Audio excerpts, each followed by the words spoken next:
are one of several. Let me put on the screen for you the teams that we've identified that have both the draft capital and the cap space to make some kind of move here on Deebo. Cindy, when we can, let's put that up. We see the Saints could make a move. The Chiefs could make a move. The Jets could make a move. The Packers could make the move, and the Cowboys could make the move. All of them figure to have the draft capital and the cap space, because this will be a question, of course, not only of trading for Deebo Samuel, but also signing him to one of the enormous contracts that receivers these days are demanding. So, Mike T, take us through how this works. If you are the general manager of the Jets or the Packers or whichever team we insert here, how does this work from this point forward?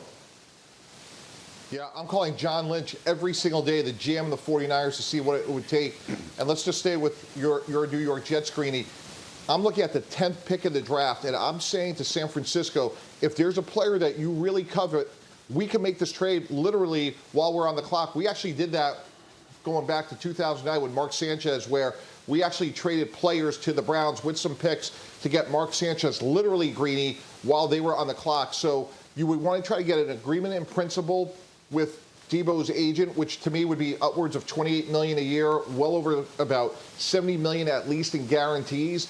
You could get that worked out in contemplation of a trade, and then on the clock next Thursday night, literally, we could see Deebo Samuel going sometime in that first round. With all of the competition that is out there for him, we just showed you all of those teams. It becomes fascinating to see who's willing to wait that long, or does someone try and make a move even earlier than that? RG3, let me get you in here. Obviously, as a former quarterback, I mean, Deebo Samuel is such a valuable piece, a weapon overall in that offense. What is your take on all this?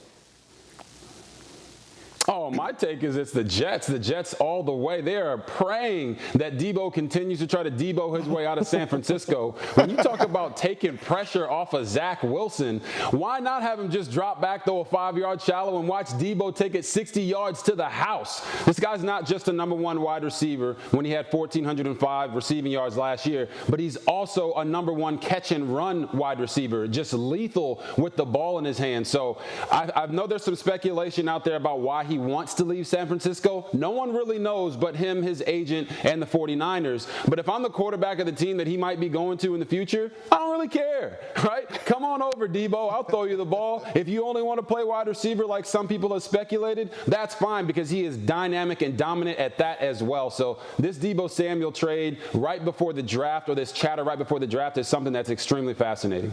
All right, Mike Tannenbaum, two-part question. One, if I involve myself in calling the general manager of the 49ers, would that help? And second, and the serious part of the question, is let's talk about the teams that might make sense here, because obviously the Jets are in one position. Pardon me. They're sort of a building team, and he could come in and help their quarterback. I'm thinking about the Packers, who saw Davante Adams leave, who have Aaron Rodgers here, in a year-to-year world in which they live. That's one that I'm looking at. How do you see the situation there with the possibility of the Packers making the aggressive move here for Deebo? Completely agree. They're in the ultimate win-down mode, Greeny. So to me, they didn't want to lose Davante Adams. I give up at least one of those first-round picks, something else to go get him, because every day that I wake up as running the Green Bay Packers, I'm thinking, do I beat Tampa? Do I beat the Rams? What do I do to help myself there? Deebo Samuel probably gets us over the hump. And as we've talked about on this show, and this bears repeating, Greeny, the most catches a rookie receiver has ever had with Aaron Rodgers is 38. So it's going to take a minute for whoever they draft to get up to speed with Aaron Rodgers. So clearly they would be better off with him. And by the way, I'm going to start a group text, me, you, and John Lynch, so you can make progress on that front as well. Yes, get me his number, because if there's anything I can do to be of help here, I will most gladly do it. Kmart, jump in here with me. I apologize for the throat. Jump in here with me, because you're obviously talking to everybody, and the whole football world was shaken up by this yesterday. What kinds of things are you hearing? So this didn't come out of the blue, though. There were signs that there were issues there. You had the wide receiver market blowing up. You had Deebo scrubbing his social media of any reference to the team. So this didn't come out of the blue. Him demanding a trade, when you think of you want to leave a Kyle Shanahan offense, why would you want to do that? Now, to Mike T's point, if I'm the 49ers, the last place I want to send Deebo is to the Packers, because I'm guaranteed to run into them in the playoffs. I don't want Deebo Samuel beating me in the regular season late in November, December, or in the playoffs. Again, I think the Jets make the most sense for 5 reasons, Greeny. The need, they have the long-term financial flexibility. They have the draft capital to do it. Oh, and guess what? They've got the Robert Saleh, Mike LaFleur, San Francisco connection. And reason number 5 is the most important.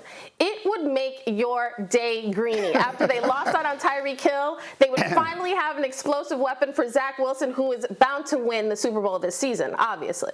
All right, hold on. I'm writing all those down. Number 4, I'm making sure I have them all for my presentation that I'm going to make to John Lynch a little later. I mean, RG3, again, for those, I think the world fell in love with Deebo Samuel late in that San Francisco run and then into the playoffs. But can you just speak quickly as a quarterback to what he brings to your offense? If you're a quarterback, the weapon that he is and the comfort that he brings and the difference he would make for someone as accomplished as Rodgers or someone at the very beginning like Zach Wilson or anybody in between?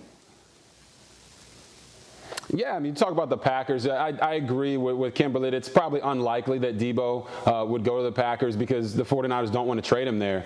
But when you talk about a quarterback, the fact that Deebo's such a good separator, right? He creates separation in short areas. He can play in the slot. I think he led the league in yards per catch at 18.3, and he's still, I think he was like 65th in the league with how deep his routes were. So he had about 10 yards per catch in yak. Thank you, Himbo, for those facts. But he's just a guy that creates separation and creates big plays. I talked about it earlier. You throw the 5-yard hitch, the 5-yard shallow, or the 10-yard crosser, and he turns that into a 40, 50, 60-yard gain. I just think that's special about him, and that's only talking about him as a wide receiver. When you talk about his ability to move around and his versatility, that is awesome, but we are hearing that speculation that he only wants to play wide receiver, and if that's the case, he's still special and is a number 1 no matter what. Okay, so again, this is an overwhelming story, and it figures to play out over the course of today and every day up until the NFL draft, which again is 1 week from tonight. We're just getting rolling. We have more to come.